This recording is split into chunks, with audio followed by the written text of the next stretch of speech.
तो wealth sky के new interesting exciting video में आप सभी लोगों का स्वागत है। मेरा नाम है सुधीर और बात करेंगे इस वीडियो में हम Nifty and bank Nifty option chain के बारे में उसको समझने की कोशिश करेंगे, अंडरस्टैंड करेंगे यहाँ पे कल से जो नई सीरीज स्टार्ट होगी उसमें कैसा डाटा बन रहा है। और आज मैं आपको कुछ इंपॉर्टेंट पॉइंट बताऊंगा क्योंकि आज मेरे को बहुत ही अच्छा किसी ने क्वेश्चन पूछा था, तो वो क्वेश्चन भी डिस्कस करेंगे। कल से नई सीरीज स्टार्ट हो रही है तो आज हम कुछ इंपॉर्टेंट पॉइंट समझेंगे, डाटा वगैरह कल देख लेंगे क्योंकि कुछ चीज़ें ऐसी होती हैं जो थोड़ी बन जाती हैं तब जाके पता चलता है। तो अभी डाटा है नहीं तो कुछ पता चलेगा नहीं, तो हम नॉर्मली समझने की कोशिश करेंगे कि मार्केट का बिहेवियर कैसा रहेगा। तो चलते हैं जल्दी से ऑप्शन चेन डाटा पे, देखते हैं और समझ।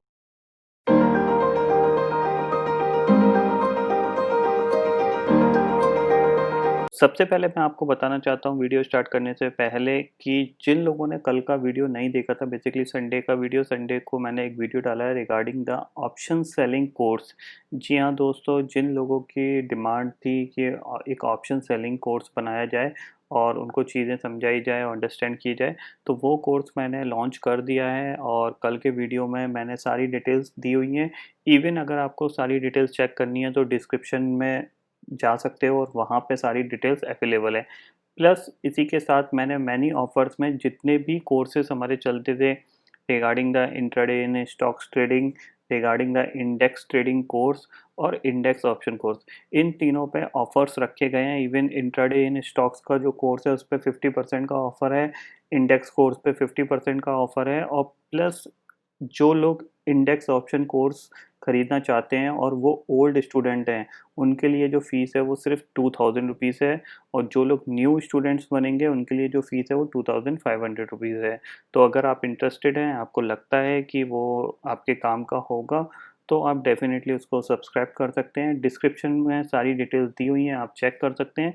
फिर भी अगर आपको कोई कन्फ्यूज़न, कोई डाउट आता है तो आप मेरे को व्हाट्सएप या कॉल करके पूछ सकते हैं। डिस्क्रिप्शन में मेरा नंबर अवेलेबल है। दोस्तों मैं आ गया हूँ एनएससी की वेबसाइट पे जहाँ पे हम Nifty and bank Nifty option chain data समझने की कोशिश कर रहे हैं। बट उससे पहले मैं आपको एक अनाउंसमेंट देना चाहता हूँ। जैसा कि आपने अभी ये वीडियो स्टार्ट होने से पहले आपने सुना होगा कि index option selling course, index trading course and intraday in stocks trading course, ये तीनों कोर्स लॉन्च्ड हैं, इन पे ऑफर चल रहे हैं। दोस्तों काफ़ी ज़बरदस्त रिस्पॉन्स आया है पिछले 3 दिन में। ऑलमोस्ट 200 प्लस लोगों ने ये कोर्सेज सब्सक्राइब कर चुके हैं। तो हो क्या रहा है कि बहुत ही ज़्यादा क्वेरीज के चक्कर में इन कोर्सेज की जो फ़िलहाल जो लास्ट डेट मैं एक्सपेक्ट कर रहा था कि 15 अक्टूबर के आसपास रखूँगा, अब वो 15 अक्टूबर ना रख के सिर्फ 1 अक्टूबर तक ही ये वैलिड हैं। तो जो भी लोग इंटरेस्टेड हैं 1 अक्टूबर से पहले आप अपना सब्सक्रिप्शन ले लीजिए। अगर ये निकल गया तो ये दोबारा से ऑफ़र शायद अगले 3 से 4 महीने तक नहीं आएगा। तो प्लीज़, अगर मैं आपसे रिक्वेस्ट कर रहा हूँ, अगर आप इंटरेस्टेड हैं थोड़े बहुत भी, तो आप 1 अक्टूबर से पहले आप जो भी कोर्स में इंटरेस्टेड हैं उसको बाय कर सकते हैं। अब यहाँ पे हम समझते हैं कि कौन से वो इम्पोर्टेंट पॉइंट हैं जिनके बारे में मैं आज आपसे बात करूँगा। क्योंकि देखिए होता क्या है कि सबसे पहले कि मार्केट में जो ट्रेडिंग होती है, तो ट्रेडिंग में क्या होता है, ट्रेडिंग में एक मोमेंटम जो होता है वो अपसाइड का भी बनता है और डाउन साइड का भी बनता है। बट हमें कब पता चलेगा कि ये मोमेंटम अपसाइड का है या डाउन साइड का है और किस सीरीज में बनेगा, ये चीज़ को हम समझने की कोशिश करेंगे। तो एक्चुअली हो क्या रहा था यहाँ पे, ठीक है, ये डे चार्ट है, ये सारी लाइनें हटा देता हूँ क्योंकि इन लाइनों का अब कोई यूज़ नहीं है, क्योंकि ये पिछली सीरीज के इम्पॉर्टेंट लेवल्स थे। ठीक है, अब देखो हमारे पास एक इम्पॉर्टेंट लेवल क्या आ रहा है, ये 200 डे सिंपल मूविंग एवरेज है। ध्यान रखिए, हम almost 200 day simple moving average के पास आ गए हैं, जबकि जो ग्लोबल मार्केट है वो अभी भी 1-2% अपने 200 डे मूविंग एवरेज के ऊपर है। ठीक है, तो निफ्टी कहीं ना कहीं इसको होल्ड करने की कोशिश करेगा। ठीक है, अब यहाँ से देखो ये पूरा जो फॉल आया है वो काफ़ी ज़्यादा शार्प आया है। आप देख रहे हो यहाँ से सीधा हम 11,600 से नॉन स्टॉप गिरे, 10,800 हम आ गए सीधे सीधे।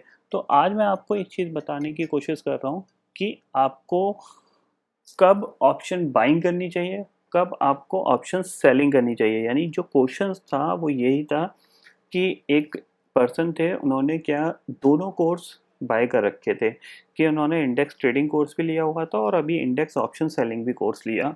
तो उनकी जो क्वेरी थी वो यही थी कि आप हमें कब ऑप्शन सेलिंग करनी चाहिए और हमें कब ऑप्शन बाइंग करनी चाहिए या फिर मोमेंटम ट्रेडिंग के लिए ट्रेड करना चाहिए। ठीक है, तो आज मैं आपको बताता हूँ कि आपको कब ऑप्शन सेलिंग करनी है और कब आपको एक डायरेक्शनल व्यू लेके ट्रेड करना है। देखो, अब हमारे जो मार्केट के अंदर वीकली सीरीज चलती है, ठीक है।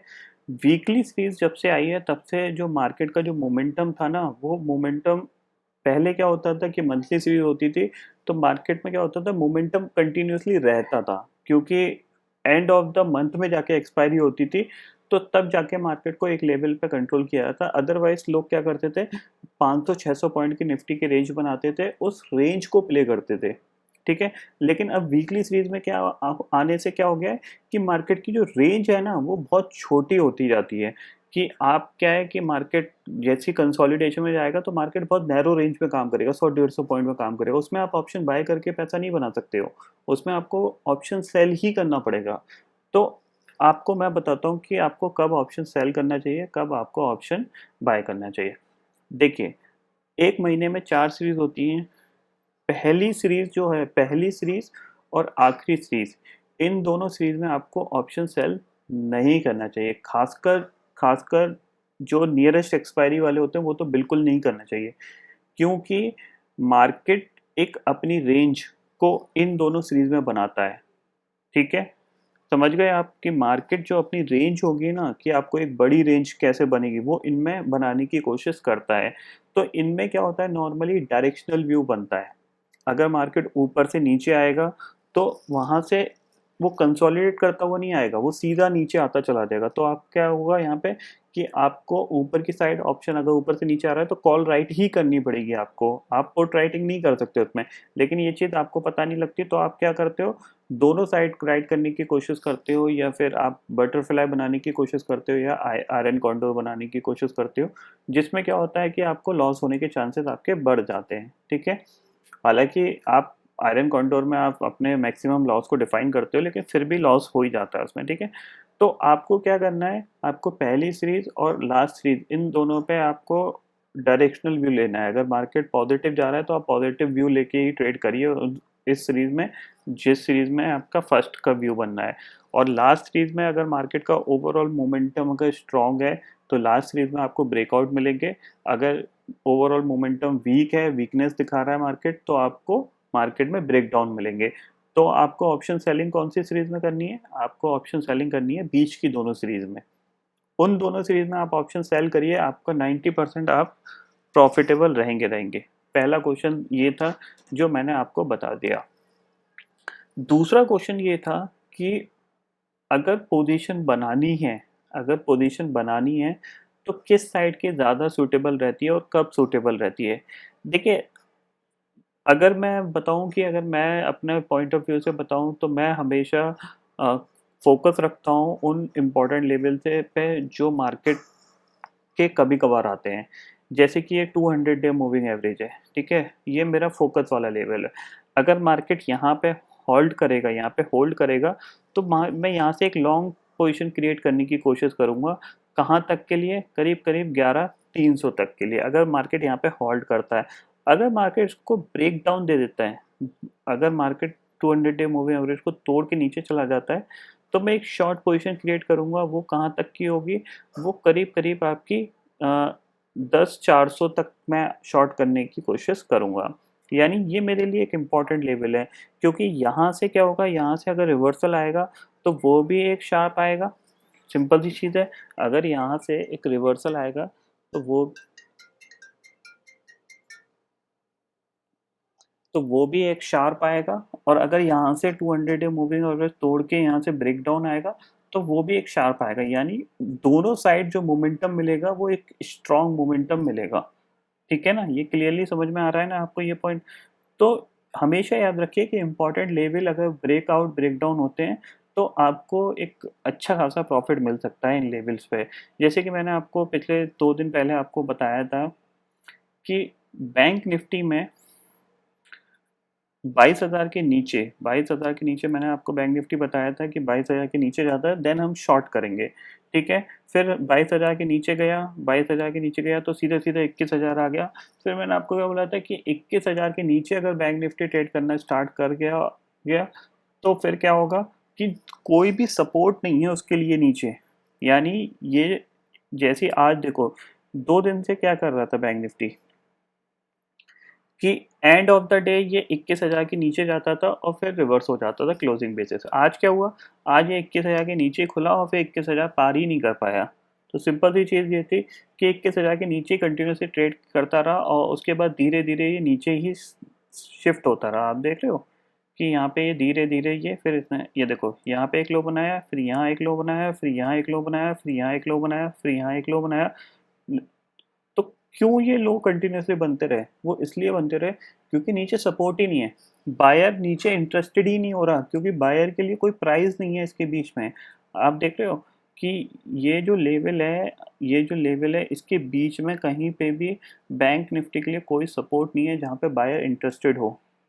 तो बायर अब बैंक निफ्टी में किस लेवल पे इंटरेस्टेड होगा, वो मेरे को लगता है 19,500 होगा। तो यानी आपको बैंक निफ्टी हो सकता है 19,500 तक जाता हुआ दिखाई दे, वहाँ पे जाके हो सकता है ये सपोर्ट लेने की कोशिश करे। यानी 1000 पॉइंट की और गिरावट यहाँ पे बैंक निफ्टी में आ सकती है। 20,000 और 19,500 तक बैंक निफ्टी जा सकता है।